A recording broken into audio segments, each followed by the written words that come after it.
technologies that are dominating today, they're dominating because they're able to deliver force faster, harder, stronger, smarter. So if we ask the question, what is money? Money is the highest form of energy that human beings can channel. Bitcoin is channeling human ingenuity into making it better. And every commodity is channeling human energy into making it worse. The lowbrow or the historic colloquial term is HODL, right? Hold on for dear life, or just HODL or save, whatever. And the highbrow term would be adopt as a Treasury Reserve asset.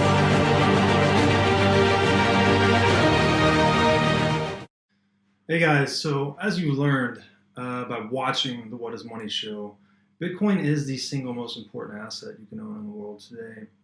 And so this begs the question, which I'm often asked, how does one build their Bitcoin position? And the strategy really is simple. I suggest first you decide on an initial portfolio percentage allocation and a target portfolio percentage allocation. Go ahead and establish the initial position with a one-time buy, and then start dollar cost averaging towards your target portfolio percentage. And you can also complement this by buying Bitcoin price dips to further increase that position and reduce your cost basis. And finally, I suggest to everyone to take custody of their Bitcoin, to move all of their Bitcoin into self-sovereign custody, because again, Bitcoin left on an exchange is not Bitcoin, it's a Bitcoin IOU. And for those of you living in the US, there's no better choice than Swan Bitcoin to do all of the above. So Swan lets you set up automatic recurring buys for Bitcoin, also lets you facilitate one-time buys for buying price dips. And finally, they let you set up automatic recurring withdrawals into cold storage, which is a really big deal. And all of this they provide at the lowest fees in the business, approximately 0.99% per year for weekly buys of $50 or more, which is about 70 to 80% less than Coinbase by comparison. And the best part, Swan is a Bitcoin-focused, education-first company. They publish great content on their Swan Signal Live podcast. They publish a lot of content in their newsletter and website, and their team is just the absolute dream team of Bitcoin. I would say check out their roster. It's growing every day, but it's a super impressive group of individuals. And so with that, I would highly recommend you check out swanbitcoin.com/breedlove. You get $10 in free Bitcoin for signing up. And it lets you stack sats with myself and the rest of the Swan team as we continue the fight to restore freedom, truth, and virtue in the world through Bitcoin. All right, thanks.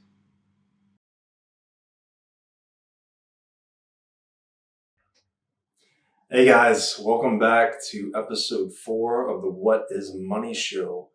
We're coming back today with part 4 of the Saylor series. And this is the first part of day 2. So Saylor and I spent 2 days recording. We did about 10.5 hours in total. So episode 4 represents the first episode in day 2. And if you haven't seen episodes 1 through 3 yet, I highly recommend you go and check those out. We built a lot of foundational material there that just gets referenced back to going forward. So I think it's really important. In episodes 1 through 3, we covered the Stone Ages, the Iron Ages. We went into the Dark Ages, and we came forward into the Steel and the Industrial Age. And now, today, we're getting into the good stuff. Bitcoin theory, the digital age, how money and economics is changing once again based on these new and radical innovations we see in the world today. So today we're going to learn about how Bitcoin is the first true digital monetary system in world history. We're also going to hear Saylor's answer to that all-important question, what is money? And he has a really, really good answer I think you're going to dig.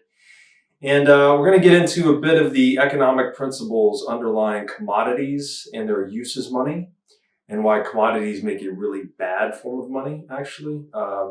Saylor lays out a really good case for commodity money being kind of a self-defeating endeavor. And then finally, we're going to start looking at Bitcoin as the ultimate means of wealth settlement and preservation. It's, as Saylor refers to it, as the first closed loop or closed source energy system we've ever had. So I don't want to spoil anything. This episode is really good.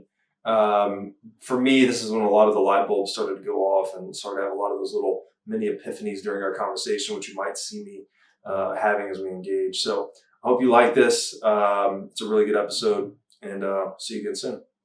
Hey everyone, welcome back to the What is Money show. I'm your host, Robert Breedlove, and I'm sitting down today with Michael Saylor as we dive into part 2 of this deep conversation involving history, technology, commerce, economics, money, really covering a broad spectrum of topics today. And today's the good day because we're getting into the good stuff with Bitcoin theory as the first digital monetary system. Michael, welcome back. Thank you for having me, Robert. I'm excited about this. So we're going to talk about Bitcoin theory. Bitcoin theory. It's a field you wouldn't have thought you would have heard about even 5 years ago. Well, when I think of Bitcoin, I think this is the first digital monetary system in the history of the world. Perhaps the first, we've tried others, they just didn't work.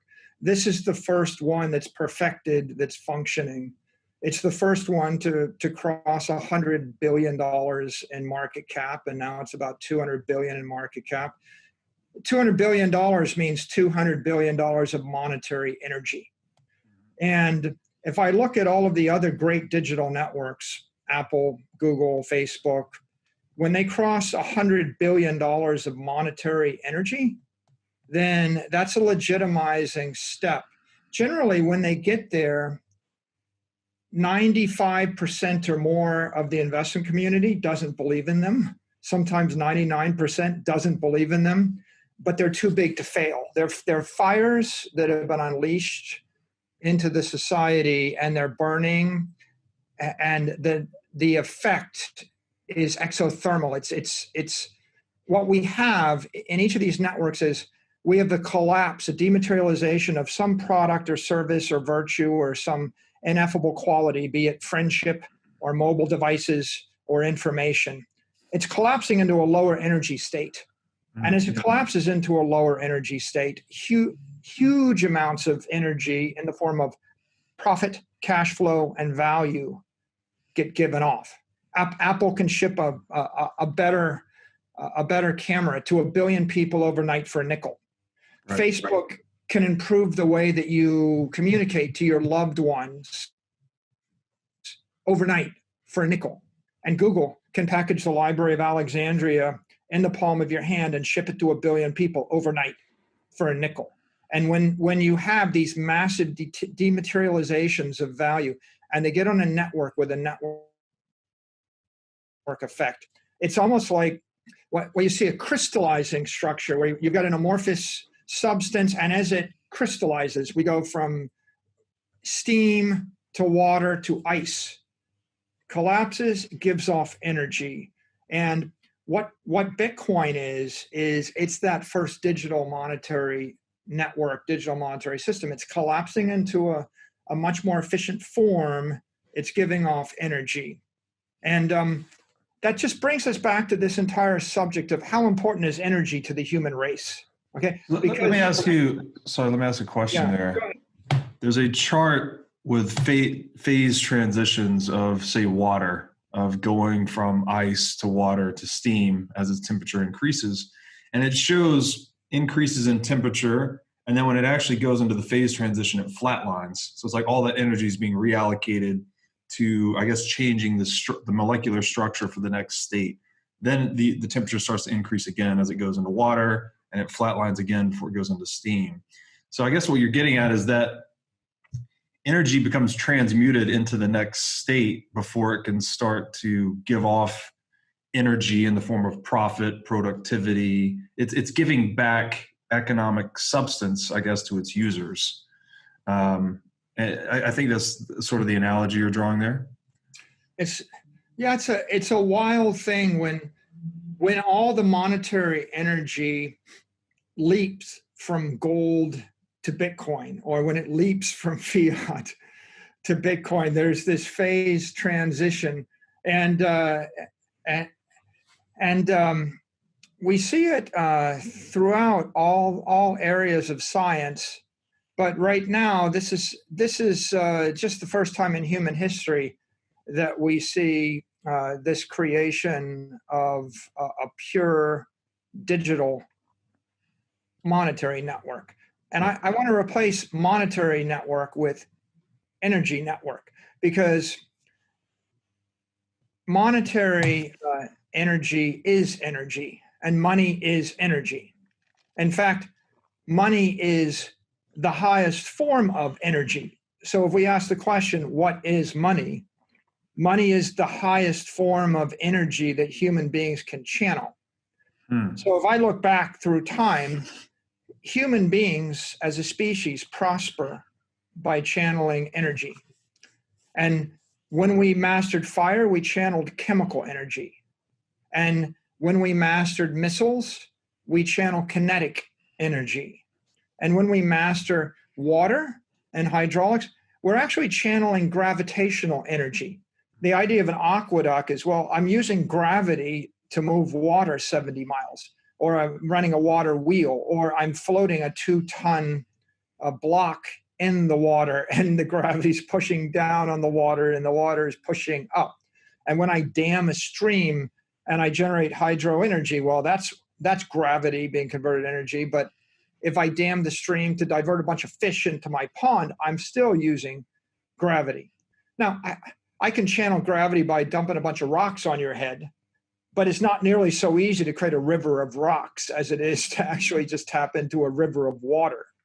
And so the mastery of fire and water is the mastery of chemical energy, gravitational energy, eventually thermal energy, and that in the modern era morphed into the mastery of electrical energy and atomic energy. And of course, there's conservation of energy. And when we look at all of these energy networks, I mean, look, 100 guys with bows and arrows are an energy network, right? I'm moving kinetic energy from this side of the battlefield to that side of the battlefield. And a civilization at the mouth of a river with cities up and down the river, right, is sitting on an energy network, right? Just like the Aegean and the Greek civilization was sitting at the middle of an energy network, and they were using gravitational energy to and by the way, wind energy, right? Another form of energy, right, between sails and gravity. I'm taking advantage of these energies. So the theme is humans prosper by channeling energy. Yeah. Now, what's the most efficient energy network in the history of the world? Well, it's about to be Bitcoin, because the challenge of humanity is, how do I store energy and transmit energy across time and space and domain? And by domain, I mean perhaps governmental domain. Like, how do I move my energy from New York to Tokyo? And this becomes an interesting question, right? Let's take a typical power grid. Well, I generate power, I channel chemical energy into electrical energy. I lose like 35% of the energy in the coal or in the fossil fuel. When it gets onto the grid, I move it over a high voltage line, and I can move it up to about 500 miles, and I lose 2% of the energy. Mm-hmm. Now it has to get stepped down to 240 volts or lower voltage even to get into your house. I lose, as the voltage steps down, I lose more energy. It's about a 4% loss. If I had pure energy at the power plant, I'm going to lose 6% of the energy to put it into your house 250 miles away. I can't send it 2,000 miles away. I just can't. I can't send it 10,000 miles away. Energy will not move from New York to Tokyo, but I can do New York to Schenectady. Now, when it gets into your house, you have to use it immediately. You can't store it. So let's say I wanted to store it. I need a battery. Well, the absence of a battery prevents a mechanism. The mobile wave is a function of lithium-ion batteries in the palm of your hand. No lithium-ion battery, no smartphone.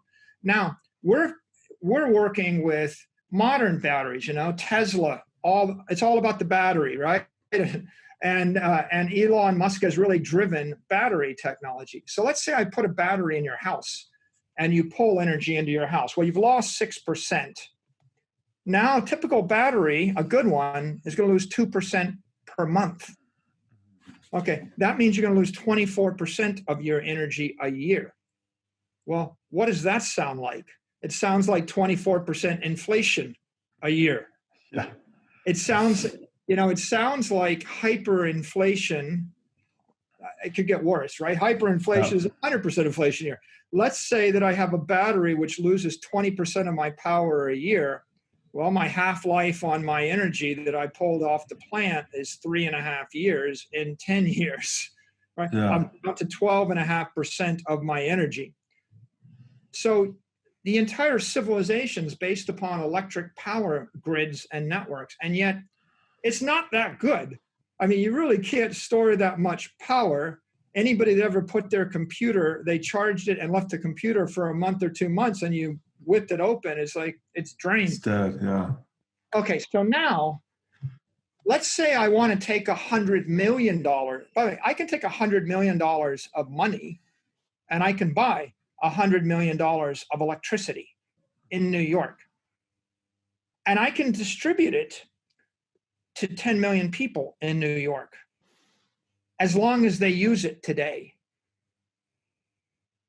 But so if they don't use it today, it starts to bleed out, and so this is the loss on the network. Right. Now, and in a monetary sense, we would say that energy really lacks durability, right? And I think this is important too, to tie this back to money, is that gold itself, to your point, was an energy network, right? It was whatever productivity couldn't be allocated towards something more economic, we would go and mine gold, such that gold became this claim on savings of humanity, which is what money is. And those savings themselves are the result of all our collective energy utilization up until that point, right? We've been transitioning energy into capital, and then gold or money becomes the network that commands that capital. And then what I think is interesting too is that the scarcity of the gold actually reflects the scarcity of the energy, right? So it maps onto it in a way. A brilliant insight. And now let's play a thought experiment. Let's take our $100 million worth of monetary energy and let's put it in a power network, and then that runs on copper. And then let's put it into a gold network. If I put it into a copper energy network, I have 24% bleed rate per year by the time it gets to the battery. I lose 6% and I can't get it more than 500 miles. Okay, so it's a very short-term, short duration, here and now energy network. Let's put it into a gold network. I put $100 million into gold. Now I can move that $100 million of gold 100 miles. Would I lose 6%? No, probably not 6%, right? I could probably move $100 million of gold 100 miles for $10,000 to $100,000, depending upon how much security I need. So we're talking about 10 basis points.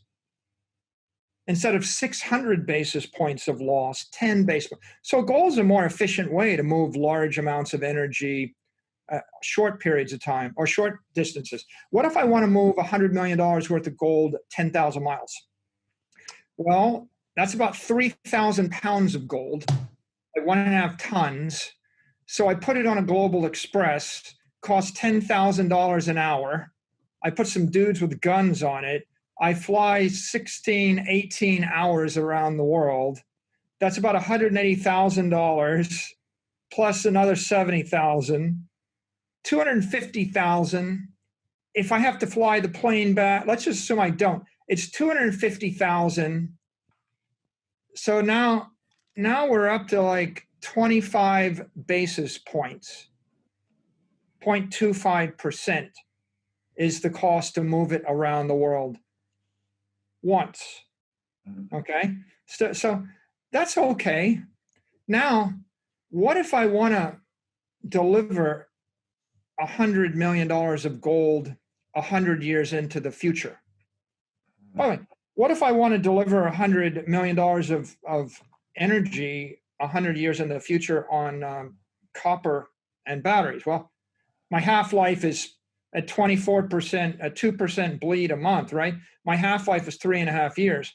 It's gone completely. And everybody with any common sense knows if you put your laptop charged in your attic for 100 years, it will not be charged in 100 years. Right, you cannot store electricity on a copper network or a lithium-ion battery. It's no good. I put it in gold, put it in a vault. Okay, so let's say I put it in a vault in J.P. Morgan.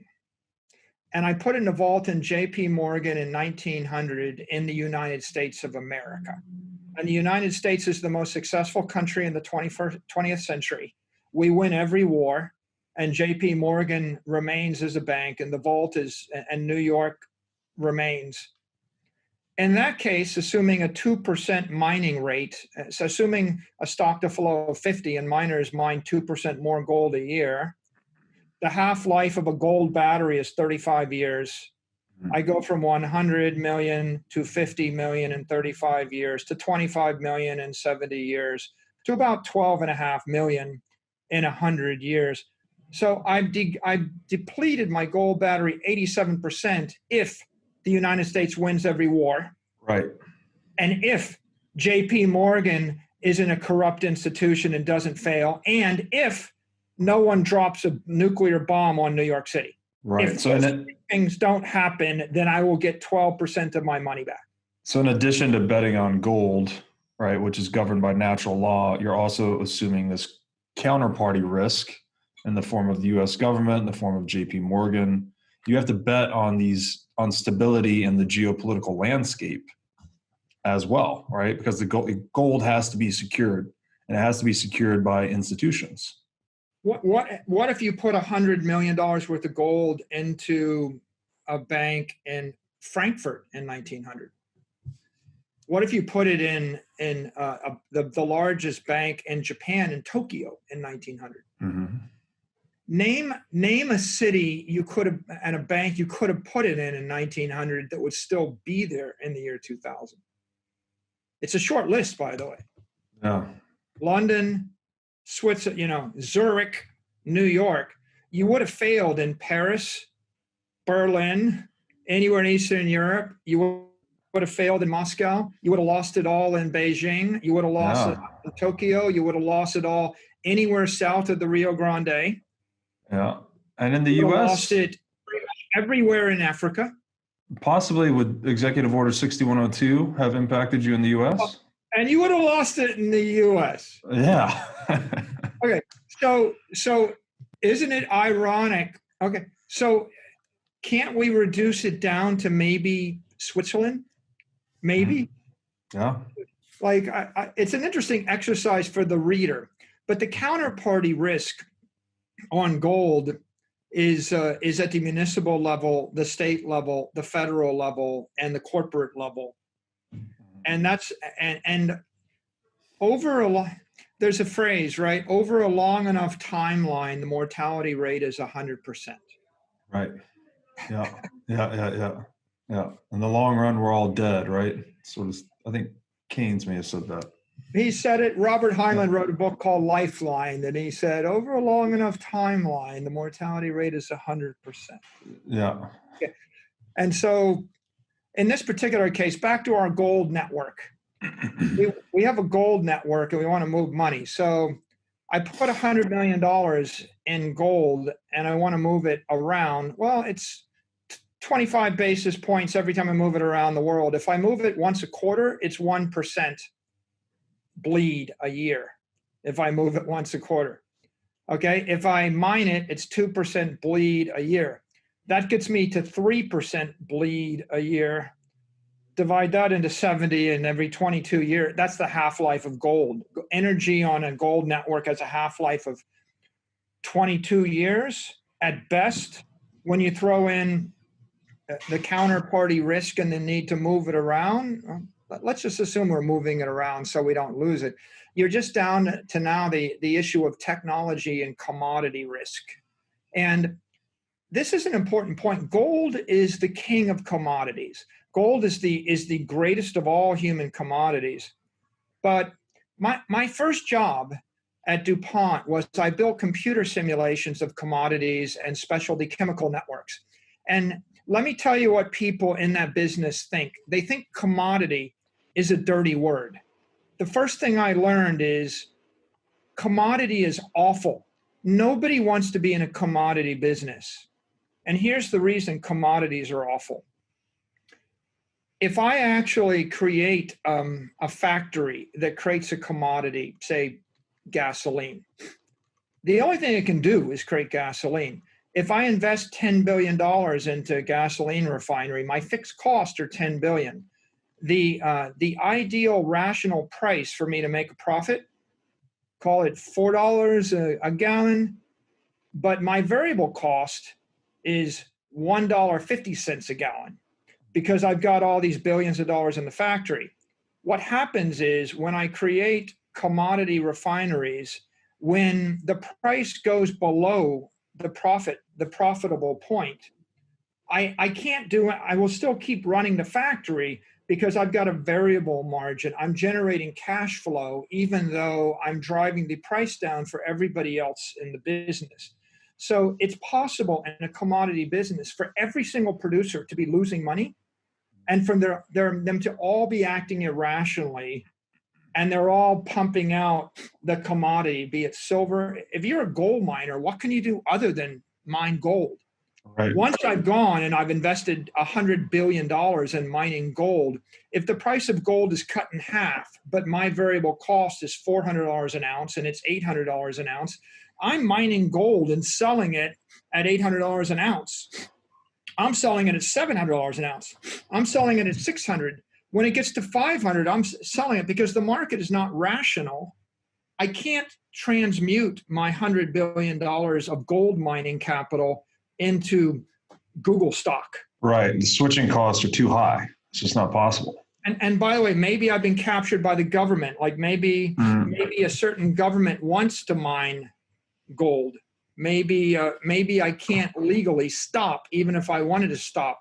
So when you have a commodity business where people have specialized capital and they make those investments, what happens over time everywhere, in every industry, in every commodity, in the history of the world, is the producers overproduce the commodity because, in the phrase of Hotel California, you can check in anytime you want, but you can It's a one-way route.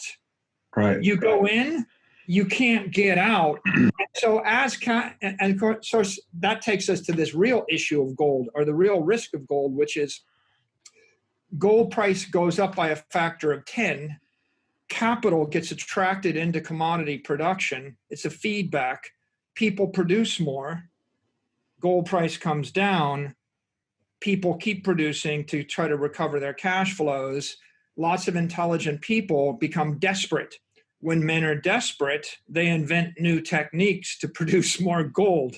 They keep producing because they don't have a choice. They will produce down until the variable cost equals the price. Then they will keep producing below variable cost because it's possible that they're in a situation where they can lay off. For example, a government that takes ownership of a gold mine will produce below variable cost in order to maintain jobs. We'll subsidize it, yeah. Where does this happen? Automobiles and airlines. This is why you don't ever want to be a budget airline, because a government will operate airline flights at a variable cost loss in order to avoid shutting down the airline, right? If you're Singapore and you turn off the airlines because they're not profitable, you turned off your bridge to the world. You know, the politicians will run the airline below variable cost. If I want to keep jobs, and how many countries want to project jobs? If I want to project jobs, I will produce something below the variable cost and sell it below the variable cost. We do that with anything that is politically charged. When a government decides education, healthcare, transportation, automobiles, local manufacturing, security, defense. Defense is a great example of something that we produce, right, whether we like it or not, you know, at a cost that's higher than potentially the value and use of it. Mm-hmm. And we can't stop. It creates this industrial complex. So I think a good, sorry to cut you up, just a good point there that I think reinforces your earlier point too. You said that gold was the greatest commodity in history. And I think the point there is that it is the greatest commodity in history because it commands human time or commands savings. It commands the collective output of capital that humanity's ever created, right?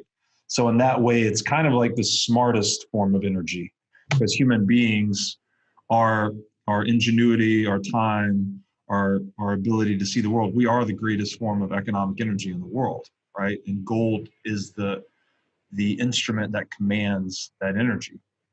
For thousands of years, it was the best commodity that we could produce to store our energy in. Like partly it was hard, but it's not the hardest thing to produce. I think there are other commodities that are harder to produce, but it was the best combination of being hard and then being durable and being right? There are toxic things that kill us. Yeah, you know, there are things that aren't durable, that are unstable. I'm sure we figured out how to produce gold before we figured out how to produce uranium or polonium. Right. But so there's other stuff. And the other important piece too is that gold is indestructible, right? Such that every ounce we ever mined is pretty much still part of the extant supply. I think it's 2 Olympic-sized swimming pools of gold that we've ever produced. You want stability, right? It takes us back to like why Marjorie Merriweather Post was the richest woman in the world, because Post cereal was starch that was stable in a box for a year. Right. Stability at room temperature. Yeah. Like Coca-Cola is stable at room temperature in a can. And it's a great analogy. Is stable energy. So yeah, it's energy, but nonetheless, it's a commodity. And you know what they call a business when it's been totally wrecked? They call it commoditized. Right. The profit margins. Yeah. And so every business person forever has always strived to avoid being commoditized. That's the origin of branding, right? We branded sugar water. We branded Gucci bags. We branded everything. Everybody, we patent things, we brand things because we want to avoid the inevitable result. The result is, as soon as something is commoditized and open to the public and anybody can produce it, its value goes to the variable cost of production, and then it goes below. Right. For example, Apple Computer worth $2 trillion today. Google worth more than $1 trillion. Facebook. These are valuable networks, but are they the most valuable networks? No. They're not the most valuable networks to humanity. They're the most valuable non-commoditized networks. Because if I go to New York City and I pull the plug on Google, it's inconvenient. But if I go to New York City and I pull the plug on the power company, it's deadly. Right. If I cut off your power and your water, right, or even turn off the bridge, people die. Yeah. If I turn off Google, Facebook, and Apple, nobody in New York City is going to die, right? And so people forget this, and this is the danger, by the way, of putting all your wealth. This is the danger of storing your wealth in Apple stock. If you think, but the world thinks Apple, Google, and Facebook, big tech, they're a store of value. And post-pandemic, everybody surged into the NASDAQ 5 and the NASDAQ because they have big tech equity. This is a store of value. I'll be safe here. Well, you'll be safe there for a year or 2 years. But, General Electric and General Motors were once, and Standard Oil, they were the most important networks on earth, and they changed humanity a lot more than Google, Apple, and Facebook did. And you want to change your life, try to go a week without electricity and see if there aren't riots, murders, mayhem, and it comes to the end. And so people don't ask the question, they don't ask, why is it that I get my electricity for nothing? Why do I get my water for nothing? Because you try to go 3 days without water, 3 days without electricity, and you see what that's like. And the answer is because those two things got declared as public utilities. Right. They're so important that nobody could have a monopoly on it, right? As soon as Standard Oil became so instrumental that it changed the Western world, politicians got interested in Standard Oil. Right. And as soon as if your power company said, we just decided to jack the cost of electricity by a factor of 10, would you pay it? Sure, you'd pay it, right? Would you complain? Who would you complain to? It's a politician, right? Yeah, yeah. So we've got these networks. They're really important, but eventually they become, if they're important enough, they become commodity networks. And so that's an interesting characteristic. The reason that gold doesn't work over time is, by the way, we have two examples. It doesn't work over time because people produce 2 to 3% more of it a year. And over 100 years, that means you lose 90% of your energy. It doesn't work over time because there's counterparty risks, and the Polish bank, through no fault of their own, got overrun by the Nazis in World War II. And the Beijing bank got overrun by first, one regime, then another regime, then a third regime, right? So that's another reason it doesn't work. And the third reason it doesn't work is if the people become threatened by the network. So, for example, 1933, Franklin Delano Roosevelt found gold to be inconvenient. Mm-hmm. If the people become threatened, they complain to the politicians. The politicians might go ahead and take action. And in this case, the reason that they were able to take action is because all the gold was sitting in the same place. So if the gold's sitting in a vault and we know where it is and it's under the control of institutions, the institutions are under control of governments, and therefore that heightens the counterparty risk because of the centralized nature of gold. So the best case for a gold network is you're going to lose 90% of your energy over 100 years. But the likely case is you're going to lose 95 to 98% of your energy over 100 years. And if we looked at Nicholas Taleb's range of outcomes, if you take the 100 biggest cities in the world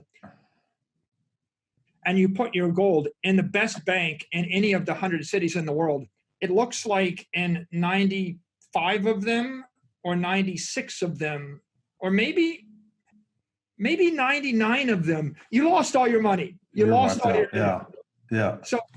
So isn't it, if we come back to the issue of monetary, now, go ahead, Robert. Just add one thing. So that highlights to one of the shortcomings of gold is that the economies of scale lead to its centralization, right? Because it is so heavy and hard to transact. It's not, you compared to Bitcoin that's non-corporeal, that can be transmitted at the speed of light. Because gold is so heavy to settle, right? that leads to its centralization in bank vaults, and that becomes the ultimate honeypot for politicians and governments, frankly. And the other, I guess, attack vector we didn't discuss is that temptation is always given into, right? As soon as things get dicey, governments immediately monopolize that golden energy network, which is the most important in the world. Let's say it's not fast enough. We talk about, every good technology is smarter, faster, stronger.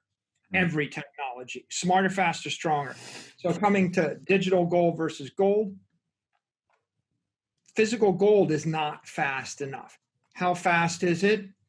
If I wanted to move $100 million of gold, as we talked about, it's going to cost me $250,000. So it's impedance. But how long is it going to take you? A week? A month? Somewhere between, you want to move 3,000 pounds of gold from New York to, I bet a month, I'm guessing, if you want to get all the protocols set up. So you're talking about $250,000 in a month to move the gold. Assuming I needed another custodian and I used Bitcoin and I wanted to move $100 million of Bitcoin, and this is where, Bitcoin critics are just utterly wrong and missing the point. They all think, oh, well, it takes 30 minutes and $5 to move Bitcoin. And they're comparing it to a new crypto network that has no value on it. And they're saying, right. I can find a way to move it in 5 minutes for a nickel. But that's not the point. The appropriate comparison is to gold. How long would it take to move $100 million of gold? And because there's $250 trillion in assets in the alt assets. And there's only $25 billion of real asset in the alt coins or the alt cryptos. So how long does it take me to move the $250 trillion around? And when you think about that, you realize that Bitcoin would move it in 30 minutes instead of 30 days. Mm-hmm. Okay, that's 1,440 times as fast, right? 1,000 times as fast a minute versus 1,440 minutes in a day. And so it's 1,000 times as fast, but then it's $5 versus $250,000. Right. I know. So we do that. That's 50,000 times cheaper. Absolutely. So now we've got people saying, "Oh, well, it's very energy inefficient." Blah blah blah. Well, it's not really. It's inefficient in the way that it's inefficient to create an electro high speed transit system, a mass transit system. It was expensive to build the mass transit system. It got really, really cheap to move on the rails. Right. If you look at the history of railroads, right, the biggest thing in the 19th century was railroads. It was pretty expensive to create the railroads. It became really cheap to move on the rails. Right. So what we do is we created crypto rails in order to make it 50,000 times cheaper to move. But it's not just that it's 50,000 times cheaper. It's that it's 1,000 times faster and 50,000 times cheaper. And then when you start to multiply 1,000 times 50,000, and you realize it starts to be 50 million times faster. Right. And then you start to add that third dimension, which is maybe a computer that thinks about this while you're sleeping 18,000 times. And you realize eventually you get to 50 billion times faster. And now we've got to a new engineering or our new scientific metaphor, which is superconducting networks.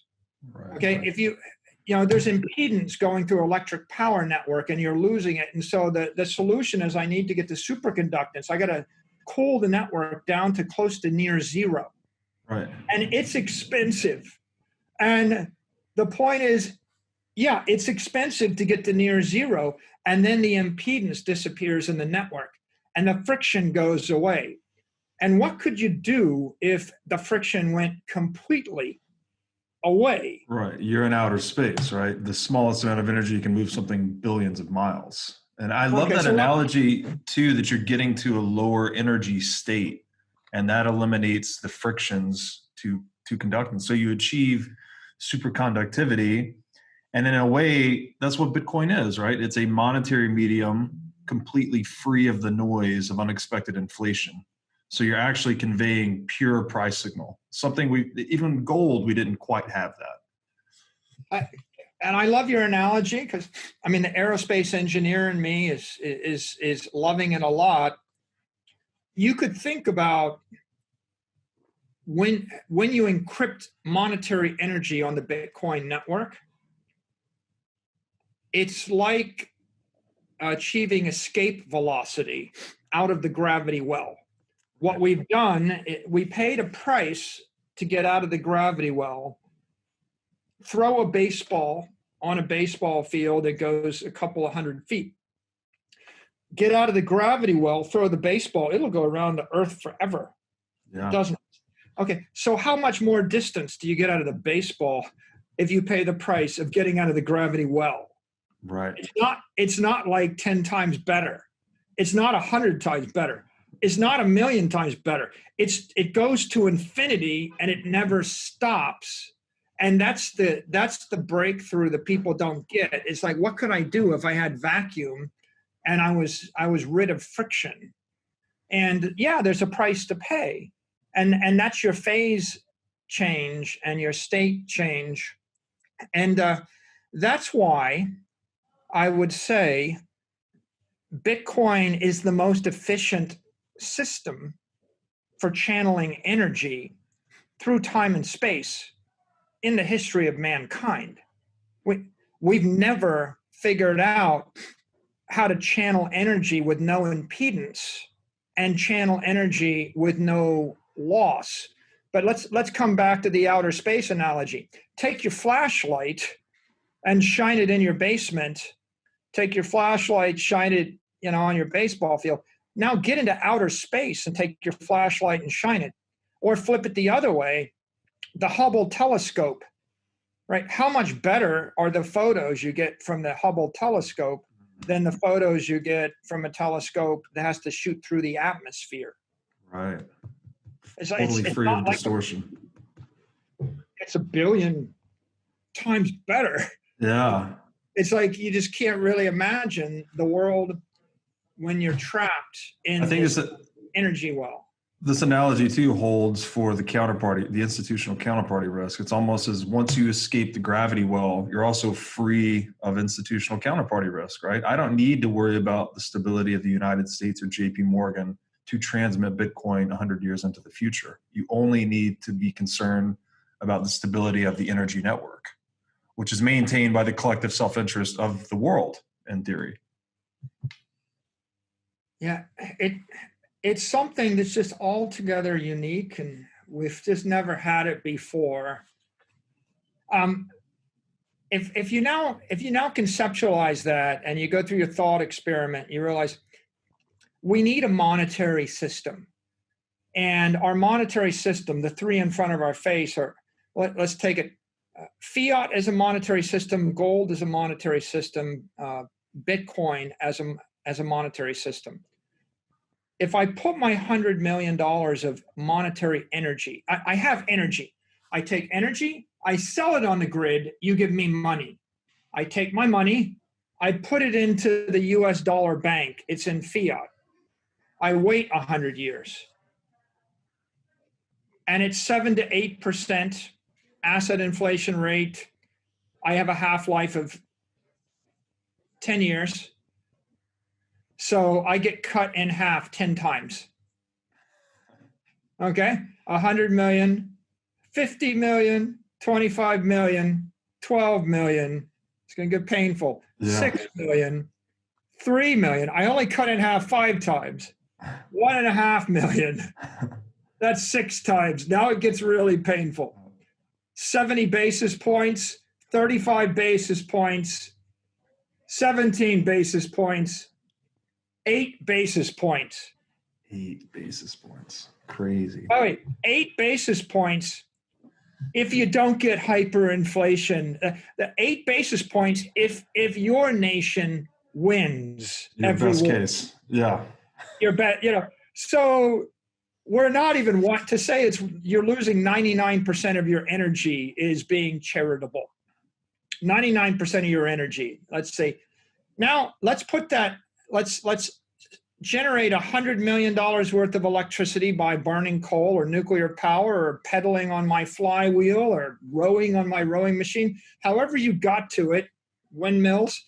Let's sell it to the grid. Take the $100 million. And let's go to JP Morgan and let's buy $100 million worth of gold and let's have them custodian for me. Put it in their vault. I guess I could just take it with me. It's 3,000 pounds, right? $2,000 an ounce or whatever the number is, Yeah. Okay, so 1.5 tons. No, I got to put it in a vault, right? So I put it in a vault and I pay for custody fees and, going in, there's a fee, and then I'm paying whatever, 20, 30, 40 basis points a year to keep it. And then the miners are out there doing their mining thing, and it's probably 200 basis points worth of additional gold. So that's 250 basis points a year. And if I watch it and, assuming it's just a dead rock and I'm not, it's heavy, I'm not moving it, I'm doing nothing with it, I'm just staring at it. Then I've got to add on the counterparty risk and then the fracking risk or the technology risk. The fracking risk is academics always opine about shortages. Academics have been saying there's an oil shortage, an energy shortage coming. They've been saying it since the Club of Rome in 1973 or something. They said it in the 50s and the 60s and the 70s and the 80s and the 90s. And the world always predicted that we were going to run out of oil or run out of energy in about 10 years. And I studied this at MIT. I created computer simulations about it. There's an entire school of thought, system dynamics, that studies these things. And the flaw in the reasoning is it's a linear interpretation of the world instead of a closed feedback or a nonlinear interpretation of the world. The linear interpretation of the world is we got 10 years worth of oil because that's what our named proven reserves are. The closed loop interpretation of the world is when we actually get to 5 years worth of reserves, people start looking for more reserves. Right. And so no company wants to carry on their balance sheet more than about 10 years worth. And then they just keep finding more, but they don't publish it because we're not factoring in human will to live. Right. Human ingenuity, right? People have a tendency that when you tell them they're about to run out of something, they reprioritize, they think a little bit harder, and they go come up with an innovative solution. So that's what happened with fracking. We were going to run out of oil. We had a crisis, and eventually the price of oil went high enough that people sat down and said, if we invent a new chemistry and if we raise some capital, we can go ahead and implement fracking, and we doubled the amount of oil. And we did it fast. We had 5 million barrels a day for like 40 years, and that was conventional wisdom, and everybody thought, that's it. And then we went the next year to 6 million, the next year to 7 million, the next year to 8 million, the next year to 9 million, the next year to 10 million. And I watched it happen, and I watched, all of the big investment bankers, JP Morgan and the like, they went and they raised billions of dollars from investors, and they invested in these fracking companies, and Chesapeake Energy and all these others popped up, and we were awash with oil. And the next thing you read is that we have too much oil. Yeah. And you know why? Because it's a commodity. Because if you put $100 billion into anything, you invent something new. So for you to be this is why being a cynic and a pessimist about technology is generally a losing trade, because you're assuming that human beings won't invent anything new and have no capability to do it different. And this has its roots in what I would say is kind of the Malthusian fallacy, right? Where he said we're going to run out of food, there's going to be mass starvation, and it just fails to take into account the non-linearities associated with innovation, right? When we get our back against the wall, so to speak, we get smarter. We figure out new ways of extracting resources or growing food. And it's impossible to, I think, project that, right? You don't know when those breakthroughs are coming, but when they do come, it releases a lot of energy, right? It releases a lot of productivity. Yeah, Malthus it's the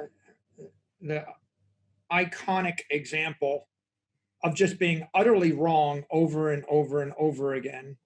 And if you study the history of science is very simple. The non-scientists and non-believers, they will tell you why it's impossible. And then the creative, innovative scientist who thought, I'm going to ignore that and just go try it. And 99% of the population generally will just tell you why it's impossible and be cynical and critical, and they're fearful. And the 1% will say, I think I'll just go try it. And of course, the 1% is generally right. I mean, they're wrong until they're right. The technology fails until it succeeds. But if they just keep trying, the likelihood that you'll invent electricity or airplanes or antibiotics or better techniques for agriculture or mobile phones or YouTube, the likelihood is high. It is highly likely that someone in the future will come up with a way to extract all the energy you're ever going to need from some element the size of a sugar cube. Mm-hmm. We don't have it yet, and I can probably find 1 million conventional thinkers that'll tell us why it's impossible. The same guys, that told John Harrison he couldn't discover longitude with a clock, and the same guys that told the Wright brothers they couldn't fly. It'll be those same guys, and they'll be right until they're wrong. Right. And in this particular case, that's a good thing. That's a good thing if what you want is abundance. But that's why it's a crippling intellectual mistake to run a monetary system on a commodity that can be produced by man. Ultimately, you have to run a monetary system on math, right? Mm-hmm. As you pointed out, I think before, mathematical money, because 2 + 2 = 4. And as long as 2 + 2 = 4, human ingenuity is not the enemy. And by the way, this is a basic sociological principle, really, which is, do you want to design a system assuming that people are stupid and will not evolve and cannot defeat it? Or do you want to design a system assuming people are smart and channel the energy of human ingenuity into making the system work better? And this is why gold is defective, and why a decentralized crypto network, of which Bitcoin is the most successful in the history of the world, that's why that is effective, because Bitcoin is channeling human ingenuity into making it better. And every commodity is channeling human energy into making it worse as a money. Right. And so if we come back to this idea, right, Bitcoin is the ultimate energy network. Well, we're gonna bleed 99.5% of our energy on a fiat network. We're going to bleed 95% or more of our energy on a gold network. Once you calculate the fully diluted Bitcoin count, 20,999,999.98. That's right. As I heard from Andreas the other day, that number, just slightly less than 21 million. Once you've done that, then you just realize that it's a lossless monetary energy system through time. Through space, it has a slight loss in the form of transaction fees, but that's a good thing. And the transaction fees on the Bitcoin network are like a little bit of impedance and or a little bit of gravity, a little bit of friction. And the goddess of wisdom that created the universe gave us a little bit of friction. It's a good thing. No gravity, no friction, your life gets really, really complicated. No resistance, no growth. Yeah. So yeah, and so there's nothing wrong with just a slight bit of friction. That's why the idea that I got to drive transaction fees to zero is a silly idea. It's like, no, what we want to do is drive inflation or the loss of energy over time to zero. And then we want there to be a slight loss of energy when we reorganize all of the monetary energy. When I send $100 million from New York to Tokyo, I don't mind spending $5. Mm-hmm. I probably won't mind spending $50. When Bitcoin has $250 trillion of energy into it, there's no reason why you can't pay $25 billion in transaction fees. People forget, again, this is the problem of the crypto community. They're fixated upon a prototypical coin network that's a lab experiment, and they're comparing it to Bitcoin instead of comparing Bitcoin to actual monetary or asset networks in the real world. So for example, here's a real asset network. It's called real estate. I have $100 trillion of real estate. You have a house. Let's say you have $1 million house. You want to hold, this is a good example. Let's assume that real estate is my energy network. If you want to actually carry a $1 million house 100 years, in Florida, there's a 2% real estate tax. You would pay $20,000 a year every year for 100 years, assuming that the house was capped and not reappraised. And so you're in essence going to lose the house in 50 years, right? Under the best of circumstances, you're going to lose all your wealth in about 20 years if you store your wealth or you store your monetary energy in a real estate network in Florida. So if you go to any other real estate jurisdiction, they've all got different tax rates over time. But this is why you can't really store energy in property, because the tax rate generally will bleed you out with somewhere between 20 years and 100 years. Now, that's the inflation rate or the energy loss rate over time. What about over space? What if you want to transfer $1 million house? What if I want to buy it from you? So you want to exchange energy exchange. You want to exchange the energy in the house? Well, it's a 6% transaction fee. And at the point that I said, Robert, I want to buy your house, I'll give you $1 million for it. How many days to closing? 30? Probably 30. Best case. Okay, so you just paid $60,000 and waited a month in order to do your transaction. Now compare that to Bitcoin again. Mm-hmm. Right? 30 minutes, $6, 30 days, $60,000. This is why we don't use property as an energy network. By the way, some people do. You could ask people point blank, how are you going to actually give your money to your granddaughter?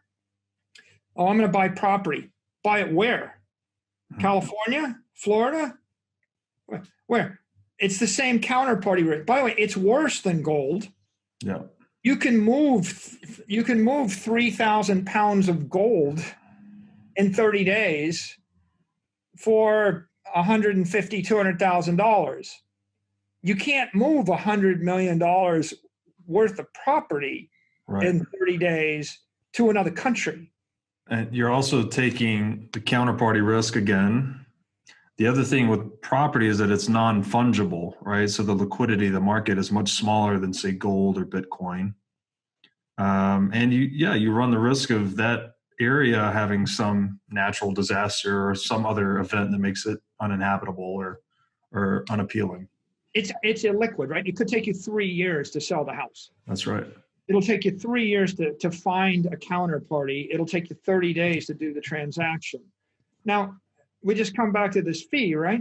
What are the transaction fees on the Visa network? What are the transaction fees across any monetary network? It's pretty routine to pay 1%, 2%, 3% to move something around. If Bitcoin gets to be $100 trillion and there's 1% transaction fees, it's going to be 10, well, pick any number, multiply by 1%, right? It's $1 trillion a year in transaction fees. Nothing wrong with that. What's the entire size of you know what the spreads are in the bond industry? Like, I used to buy and sell convertible debt. There were 200 basis point spreads. You could buy at 96. And so you could buy at 98. You could sell at 96. The banks got in between. Right. Yeah. You know, like, so all of the financial system is built on taking a spread. That's why New York City has tall buildings. Right. We talked about this before. We talked wherever there's a node in a network, a railhead, I mean, Venice, Paris, London, New York, wherever there's a node in a central network where there's exchange, there's a transaction fee. And if you're lucky, it's only 1% or 2%. Mm-hmm. When you're unlucky, I mean, there's a reason people refer to free ports. Free port meant that when you pull your ship into the port, we weren't going to steal it all.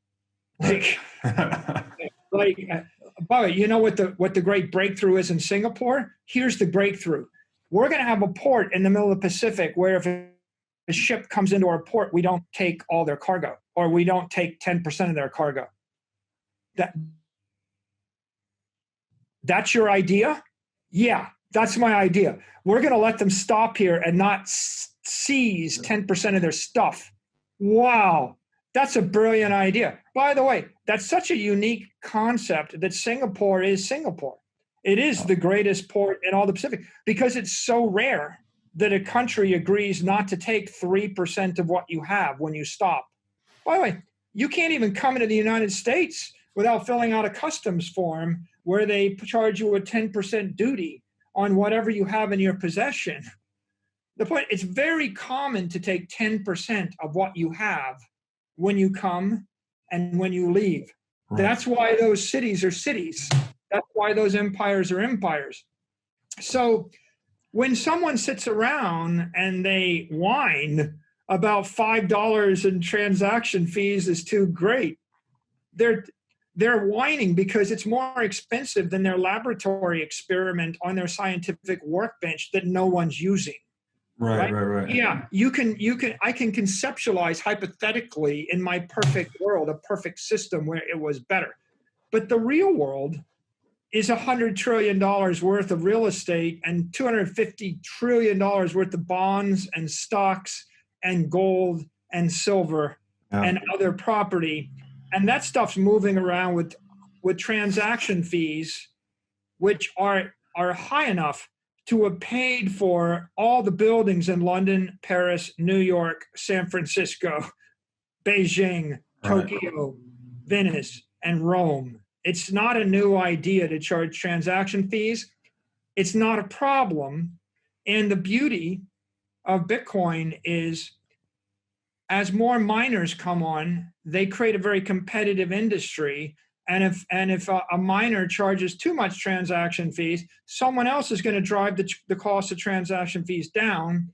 And if the revenue from transaction fees falls below the variable cost of running the mining rigs, people are going to take mining rigs out of production eventually, unless a government wants to subsidize them, in which case a government's going to be subsidizing the crypto rails, which create the 21st century economy. And that's by the way, that's the reason why mining is a bit riskier as a business than owning Bitcoin. Right? Because you're getting into a commodity business where you may get driven down to the variable cost of the electricity or below the variable cost of the electricity if someone else wants to get into the business, and they can. And it's good for Bitcoin. It's good for everything built above the chain, right? Caveat emptor, if you want to get into the commodity or the business of encrypted energy. Go ahead. I think that's a great point too, that you bring up. The transaction fees on the Bitcoin network are set at fair market value, right? It is a freely competitive industry such that all of the transaction fees are a consensual exchange. And the value paid in those transaction fees goes, with very little loss directly to supporting the security of the network. Whereas ostensibly these government fees that are, they're non-consensual, they're conducted under, a monopolized area. A lot of that value being extracted 10% in, 10% out is not going to securing the property rights that you're bringing in and out, right? It's a very small piece of that. Most of it's going into political coffers. And politicians, they don't even hide that. They'll say, we've just decided to tax this in order to pay for something unrelated. Exactly. Yeah.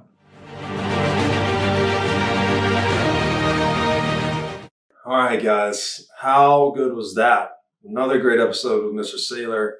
I think we're starting to see things come together in this episode where all of this foundation we've been laying starts to really highlight the significance of Bitcoin in the modern age. We started out talking about Bitcoin being the first true digital monetary network in history. There have been prior attempts with things like e-gold and other things, but they had never solved the issue of counterparties, frankly. We had never had a trust minimized digital money that was basically more or less free of counterparty risk.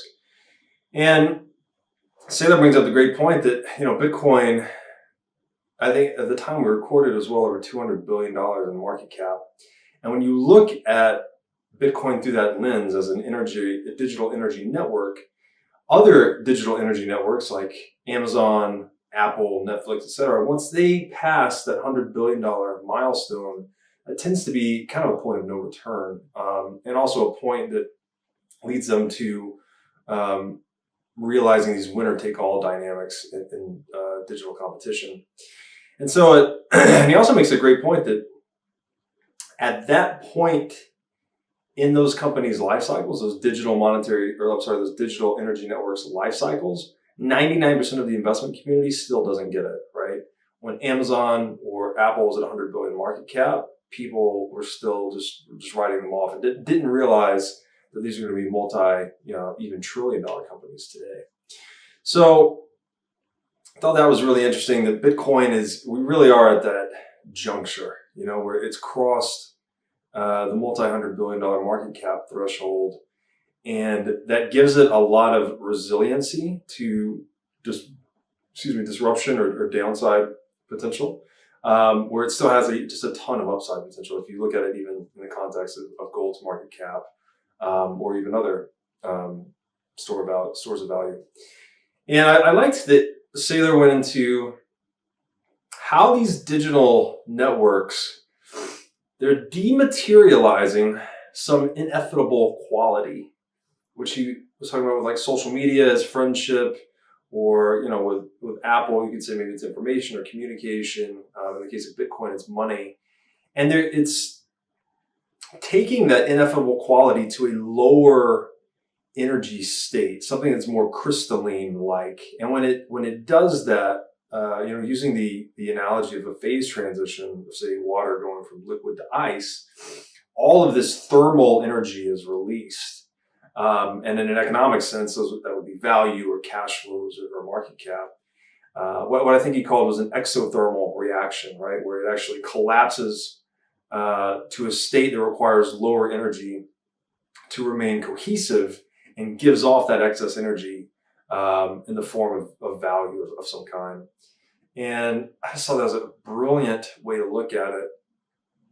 And it calls to mind again the standardization, right? Like when we achieve certain standards and everyone starts singing off of the same song sheet, productivity just explodes. So our effort necessary to maintain the network collapses. So the network gains a lot of density. And then in doing that, it just throws off all of this, whatever the ineffable quality it's aiming for, whether it's energy or value or productivity, for instance. And then Saylor, was so kind to actually answer the question that we always ask on the show, which is, what is money? And the way he puts it is that money is the highest form of energy that human beings can channel. And indeed, if you go back to what we talked about like in episode 1, we looked at the Stone Age technologies, that's what human beings have been doing to advance themselves. And it's what distinguishes man from animal, in fact, is that we harness energy and channel it across the field lines of our intellect, essentially. And he made the point that, fire, the 3 Stone Age technologies we looked at were fire, missiles, and water. Fire was harnessing and channeling chemical energy, missiles were kinetic energy, and water was gravitational energy. And in the modern era, we've evolved past that, and now we're dealing with things like thermal energy, electrical energy, even nuclear energy. And the point that he makes is that all of this, the meta energy, if you will, that controls all of the others, is money, right? Money is the claim on the collective savings of humanity. It's a claim on the efforts, present or past, or even future, of all of us. So any group that commands one of these forms of energy can be commanded themselves by money. So it makes money this form of meta energy, which I thought was a very interesting definition.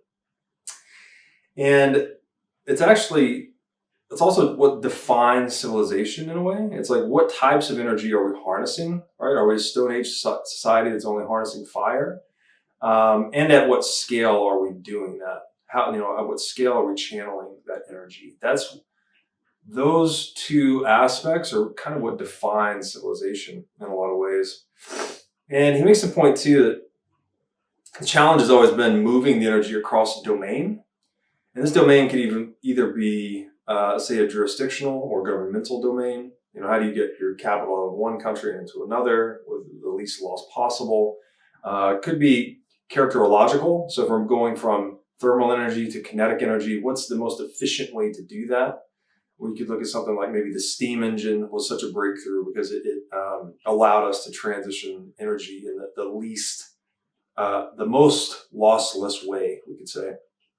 Or even just moving the energy across space and time, right? If we can harness it and store it in a medium that's reliable and then transport it somewhere else and redeem it at later times for later uses, that has a lot of value as well as humans try to go into the world and solve problems. And so in that lens, historically at least, gold was energy money, right?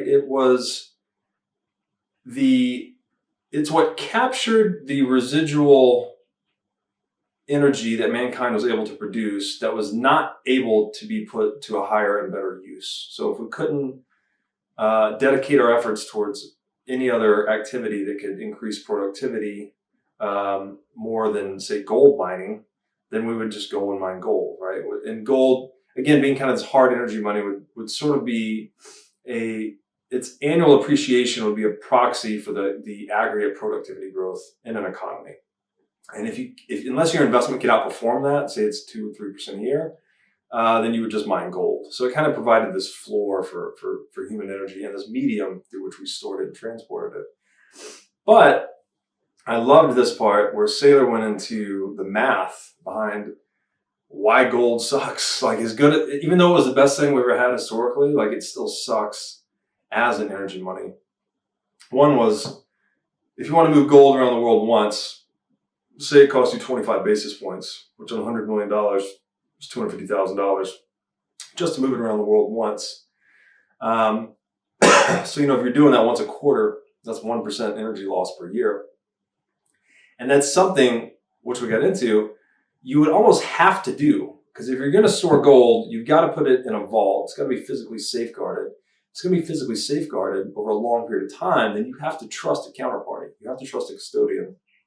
And as we went through history, many of these custodians and nation states have fallen over. So if you wanted to transport wealth across 100 years, you would necessarily need to change locations rather frequently just to avoid that risk or minimize that risk. And then I also looked at, so that was across space, right? Say it costs 1% to move it 4 times a year across space. And then also gold production increases about 2% per year. So gold's losing, it's got a 2% dilution built right into it with gold mining. And so if you put those two together, you call it 3% loss per year in this monetary energy battery. You've got a 22-year half-life, right? In 22 years of holding your value in gold, you're going to get cut in half. So that's just not that great, like as far as building something in a long time horizon. And then when you start to factor in the counterparty risk, when you get into 100 years, so that's half-life is 22 years. After 100 years, you're talking about 87% loss in value if you're storing in gold. And that's your best case, by the way. That's assuming you move it to the right places and you don't end up storing it in a Frankfurt or a Tokyo in 1900 or any of these other cities that, lost a war or their institutions were compromised. This assumes that you make the right moves with it. Your best case is call it a 90% loss in value. Your worst case is 100%, which is either confiscation or outright, or theft of a German. If you were in Poland and a Germany invaded your country, then your gold was stolen effectively. And Bitcoins is fundamentally different because it's this form of money that it's digitized energy, right? So it's not stored in a physical corporeal form that can be seen, targeted, confiscated. It's informational, which allows you a lot of unique ways to custody it in these ultra high security schemas that are largely resistant to these forms of counterparty risk that we've seen gold succumb to in the past. And then we got into commodities, the economic principles surrounding them. And I like how he described gold mining, and that the CapEx deployed into gold mining is really largely for the purpose of mining gold, and the switching costs related to it are very high. So you can't just turn your gold miner off and start mining silver, right? You have to, in some cases, depending on the actual piece of equipment, it may only be useful for mining gold, but assuming it's useful for mining something else, you would have to pull it out of the mine, put it on a truck or ship it somewhere else, redeploy it, not to mention all the training and security involved with that. So very high switching costs on the CapEx related to gold mining. And this leads to specialized producers overproducing, right? So they'll overproduce this commodity, gold, down to the point where marginal revenue is equal to marginal cost, so there's no profit, and even below at times, because again, they're trying to amortize the cost of this CapEx they've invested in gold mining. Or they could also possibly, if they get desperate enough, they can seek a government subsidy that can allow them to mine below the cost of capital even further. And so all of this leads to commodity money sort of getting destroyed. The incentives are to always increase its supply and always compress its margins. And that the way Saylor puts this is that the energy being channeled into commodity production, it's actually the incentives related to it are targeting human ingenuity at destroying that commodity or commodifying it, which is to say compress its profit margin and increase its supply. Whereas those incentives in Bitcoin are fundamentally different, which we'll touch on shortly. But the interesting thing here with gold is, as a commodity or energy money, is that it was a stable form of energy at room temperature, which, as we touched on in prior episodes, was akin to the breakthrough with consumer packaged goods, right? With Post Foods, that they could store food energy at room temperature in the form of cornflakes or other canned or dried goods. So, and this also points to commodification, at least, points to this kind of interesting configuration in the world where we have, say, the electric and water networks in any civilization are clearly the most important, right? If you turned off electricity or water, chaos would ensue. Whereas if you turned off, say, Google or Amazon, it might be inconvenient, but it's not necessarily going to be a total breakdown in society. But Amazon and Google are tremendously more valuable on a market cap basis than electric and water networks. And the answer to why is because electric and water networks are commodified, right? They have become this network that's so fundamental to civilization that we've optimized how we produce and distribute these goods in a way that makes them ultra cost effective to the consumer. Whereas things like Amazon and Google they haven't been commodified yet, right? They're still new enough. They're newly explored industrial territory, if you will. And there's still very large margins there. And then they're also monopolists, right? Which, as we saw earlier in the steel age and the railroads and whatnot, in these newly charted industrial spaces, you tend to have monopolies first before commodification. Well, first of all, the monopolists set standards. Once the standards are set, the commodification sets in and actually compresses the margin and leads us to the more free market environment we have today. So commodification also points to why FANG stocks, which are being predominantly used as a store of value today, right? Since the store of value function of fiat currency has been so compromised, we see a lot of institutional capital pools, high net worth individuals, everyone really that would typically depend on fiat currency as a store of value, resorting to the FANG stocks or other high-flying tech stocks as a store of value, something that is reliably scarce enough to hold its value across time. But commodification, the history of it and the economic principles behind it actually point towards why that's a really bad strategy for the long run. Because we're early in the digital age, these data monopolies, although they could be expected to persist for some time, years, possibly even decades, it's very unlikely that the large profit margins they are enjoying today will persist far into the future. What's much more likely is that now that standards are established, we'll see commodification of some of these digital utilities that are monopolized today, if history is an indicator. So in that way, the FANG stocks, although they're like a primary store value today, maybe second only to government bonds, and increasingly so now that government bonds are largely yielding negative, they make for a really poor long-term store value. And it also points towards Bitcoin and the uniqueness of it, in that Bitcoin is like the ultimate store value through this lens of commodification, because it actually resists commodification. So if you think that Bitcoin mining is this race to produce hashes more cheaply, right? We can think of a hash as a vote or a lottery ticket, trying to solve the puzzle to win the Coinbase reward, which is the newly minted Bitcoin in every block every 10 minutes. And so the commodification of Bitcoin is actually in the energy being allocated into its network. However, and this is where Bitcoin is so unique, is that in every 4 years, the algorithm adjusts itself in such a way that it actually pushes back on this commodifying force by cutting its new supply flow in half.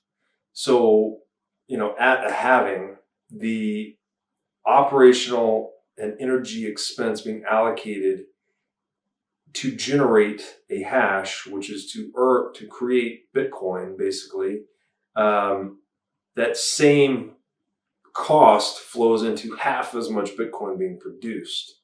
So as Bitcoin is undergoing this downward pressure cost of production, as people figure out how to generate hashes more cheaply, right, with cheaper energy or better ASICs or whatever the breakthrough is, the algorithm pushes back every 4 years and says, you're pressing down cost of production in one way, but then every 4 years we're gonna double it. And that's actually the incentive structure that makes Bitcoin so interesting, because that keeps ratcheting its marginal cost of production higher, right? And then, as we know, by studying commodities and money, that the marginal cost of revenue or the market price tends to converge to the marginal cost of production. So Bitcoin, the algorithm actually has this rising floor cost of production, and that's what's ratcheting its market price higher and higher. And if you look at just the price action of Bitcoin historically on a log scale mapped over these halvings, you see it perfectly. It's not to say that will hold indefinitely into the future, but it's definitely very unique, in that we've never seen an asset that has this, at least we're 12 years in, very predictable and algorithmically enforced market value, or I wouldn't say enforced, let's say driven. It's definitely influenced by the algorithm. So something that's really interesting and very unique to economics. And the other thing that's interesting to me about that is it's inverting the economic principles behind commodification. So if you think that the ratcheting effects in, say, gold production will actually be to produce gold more cheaply over time, right? So just make gold more and more cheaply over time, which actually points to why gold was selected as money, because it's the thing that most resisted commodification, right? You couldn't get the cost of gold production lower because it's so scarce and hard to produce.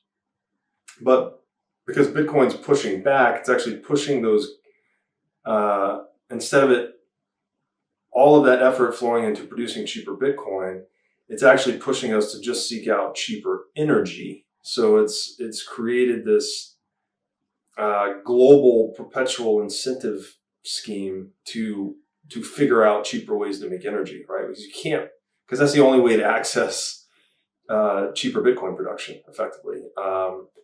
Although Bitcoin keeps getting harder to produce. So it's just really, really unique economics to think about. And then we went into the settlement aspects of Bitcoin and why comparing it to another crypto asset is simply the wrong comparison. Saylor made the great point that if you want to compare the cost to settle in Bitcoin, you have to compare it to gold, because with gold, you are settling in finality, right? If I flip you a gold coin, you put it in your pocket and walk away, you and I have participated in an irreversible transaction. There's no authority in the world that can make you give me that coin back. And there's no authority in the world that can, aside from gold mining, that can devalue that coin, right? So it's, we've transferred a token of self-sovereign wealth, right? It is a final transaction, a final settlement. And there's only one other asset in the world that lets you do that in a fully depoliticized way, right? You could argue that, Ethereum lets you do that, but Ethereum is subject to political attack vectors. We don't know its whole supply. There's a small group of people that control its functioning, whereas it's just not true for Bitcoin, right? Bitcoin is the only truly decentralized digital asset in the world. And so that points to another way to think about Bitcoin. Another analogy that we went into was the superconductive monetary network, right? It's a lossless energy network. So we can now transmit this meta energy, that is money, across time, across space, across a jurisdictional domain, governmental domain, with the least amount of loss. And the analogy there is to the superconductivity is superconductivity is effectively cooling the the conductive material to a very low temperature, so very low entropy medium, and by getting the entropy out of the channel, it maximizes the flow of energy, right? There's the least impedance or the least friction in the channel. And I love that analogy for Bitcoin, because that is what Bitcoin, that's the breakthrough that Bitcoin is, right? It's the first asset we have in history that has absolute 0% noise in the channel, which is unexpected supply inflation. Everyone knows and can agree to what the supply is and what the supply ever will be. And the other thing that analogy proves is that, or points towards rather, is that it's very expensive to achieve that, right? There's a great deal of energy expenditure necessary to achieve superconductivity or to achieve this breakthrough. But once you get there, you release all of these productivity gains. Again, kind of like that in the phase transition to a lower energy state, when it crystallizes, it just throws off this exothermic reaction of value, cash flow, profit, whatever it is. And that's what Bitcoin's done, right? We've now had this singular moment breakthrough, which we call the Genesis block. Pretty much everything from there has been a step function of the algorithm that is now releasing all of these gains into the world in terms of reducing frictions to trade, reducing the noise and theft in the channel in the form of inflation, and then giving us a medium of wealth storage that can't be confiscated, right? So it's taken a lot of unpredictability out of money, if you will. And I liked that same achievement can also be analogized to achieving escape velocity, which I thought was a really cool analogy. And that once you get, there's a huge expenditure, say, to get into orbit, right? If you imagine a rocket, how much fuel it has to expend, how much ingenuity and design and science has to go into building a rocket to get it going fast enough away from the Earth to escape Earth's gravitational field. But once you get into orbit, all of a sudden your returns on energy expended go to like near infinity, right? You could just, the example Saylor gave was throwing a baseball in a baseball field, go, a few hundred feet, I guess, if you've got a strong arm, and then it'll fall. You throw that same baseball in orbit, it just goes around the Earth forever, right? So your returns on energy expended just explode, they become astronomical. And Saylor said about this, he said, quote, "Bitcoin is the most efficient system for channeling energy through time and space in the history of mankind." Like, if we could just sit with that for a while and really think about the profundity of something like that, and that we are the species that channel energy across time and space. That's what distinguishes us as man. And here we have the system that has achieved this function to a higher degree than any other system we've ever created. That's the breakthrough Bitcoin is. It's something truly remarkable. And it's, why so many of us have decided to devote our life to it, talking about it, and educating others. So this thing, I love the engineering mindset and lens that Saylor brought to this equation. I had talked about a lot of these aspects of Bitcoin previously, but I was more focused on the time side, which time too is like absolutely scarce, but it's more of an experiential aspect of reality, whereas Saylor is very focused on the energy, which is much more of an engineering or physicist aspect of reality, and much more measurable and objective than even time. So I think they're kind of saying the same thing, but it's speaking to a different audience in a way. And I think it's just really good stuff he's bringing to the table. And the last part I thought was cool about the absolute zero superconductive monetary network, or achieving escape velocity, was the example of the Hubble Space Telescope, right? So for the whole history of astronomy, we've been pointing our telescopes toward the sky, but we've dealt with atmospheric distortion, something we've had to correct for, something like certain objects far into the distance we just couldn't even see. And it's all because we had this distortion, right, of the atmospheric shell that surrounds our planet. But once we achieved escape velocity and we got into Earth orbit and we got a telescope up there in the form of Hubble telescope, that's when we started to see the universe in a whole new way, with a whole entirely new degree of clarity and precision, unlike anything we had ever seen before. This totally free of atmospheric distortion. And it's because we eliminated the frictions to visibility, if you will, right? We eliminated the frictions to communication, in this case, communicating light to the eye or light to the telescope.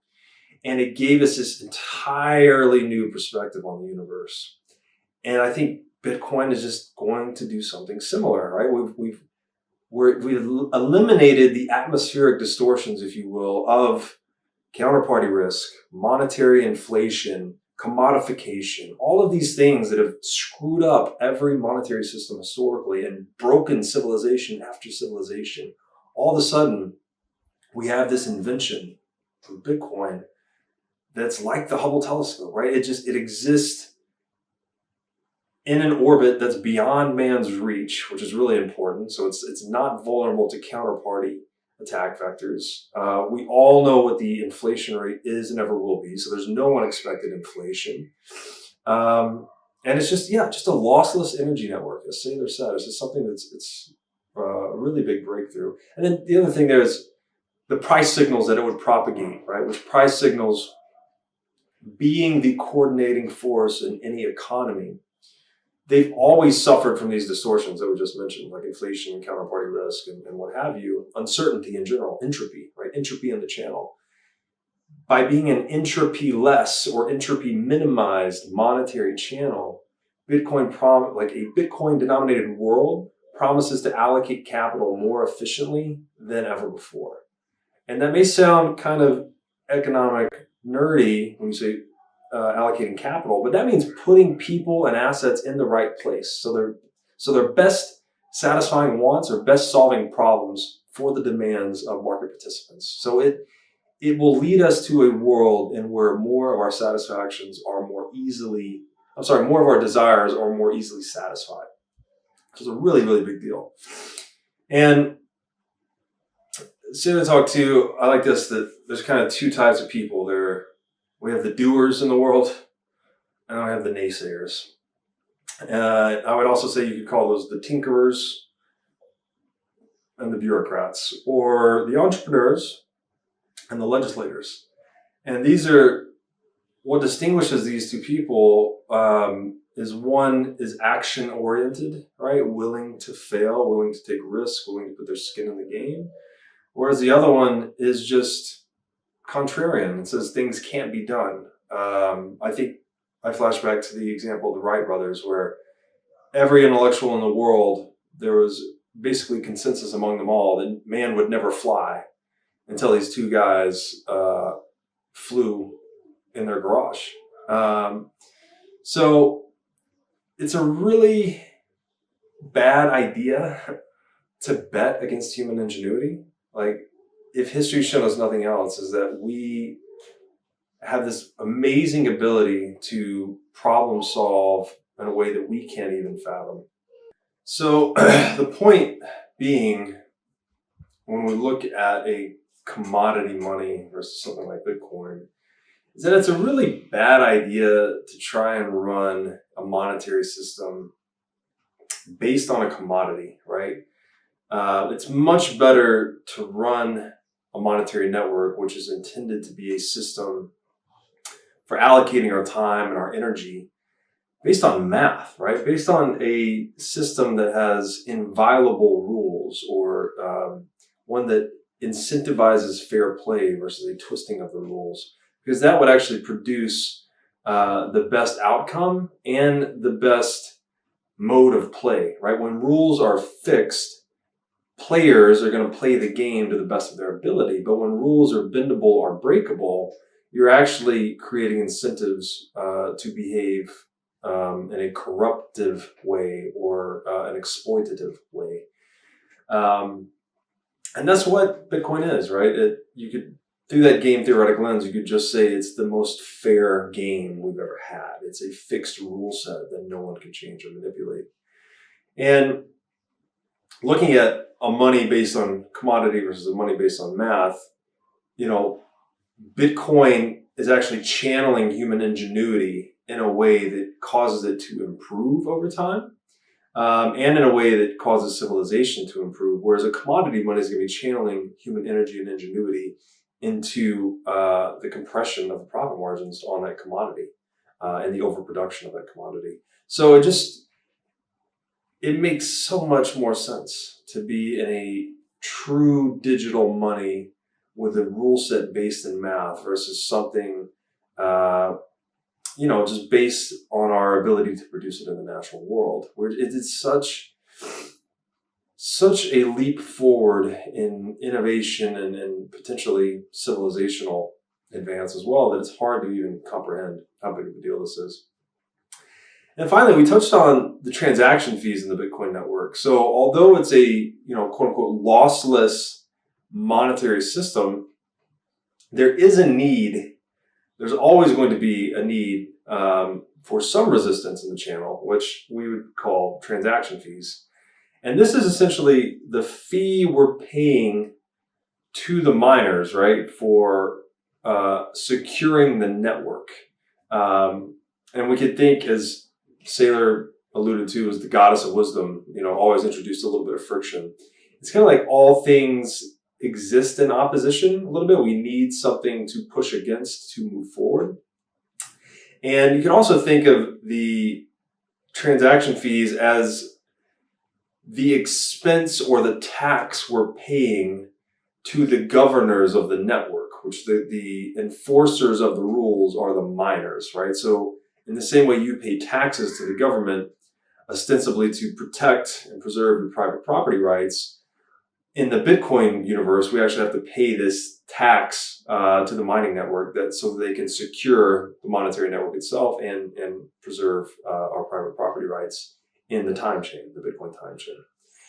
And so to argue that a crypto asset needs to eliminate transaction fees is just sort of ignorant of this fundamental truth that we need in a monetary network. What we need truly in a monetary network is zero unexpected energy loss or inflation, which Bitcoin provides.